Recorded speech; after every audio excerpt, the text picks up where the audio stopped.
بسم اللہ الرحمن الرحیم۔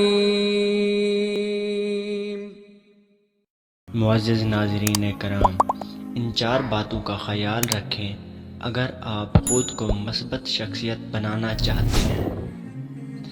اگر آپ ڈپریس ہیں یا کوئی آپ کو دھوکہ دے گیا ہے تو کبھی تنہا کمرے میں لائٹ آف کر کے نہ بیٹھیں۔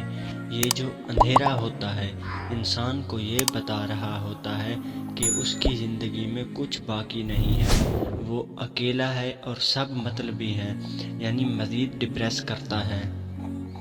اگر آپ اداس ہیں تو چھوٹے بچوں کے پاس جا کر بیٹھ جائیں، ان کی شرارتیں دیکھیں، یقیناً آپ کو اپنا بچپن یاد آ جائے گا اور آپ کے چہرے پر مسکراہٹ پھیل جائے گی۔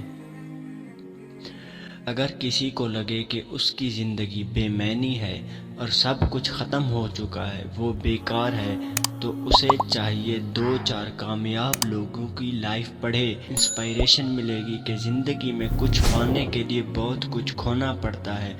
بلا شبہ کولے کے جلنے سے ہی ہیرا بنتا ہے۔ اگر کوئی آپ سے شادی کا وعدہ کر کے مکر گیا ہو، آپ کو طلاق ہو چکی ہو یا آپ کی علیحدگی ہو گئی ہو، تو آپ کی زندگی ختم نہیں ہوتی، بلکہ اصل زندگی کی شروعات تب ہی ہوتی ہے۔ پہلے آپ زندگی کے میدان میں بیساکھیوں کے سہارے چل رہے تھے، جبکہ اب آپ کو آزادی ملی ہے، تو کیوں نہ آپ ان کا سہارا بن جائیں جن کو سہارے کی ضرورت ہے۔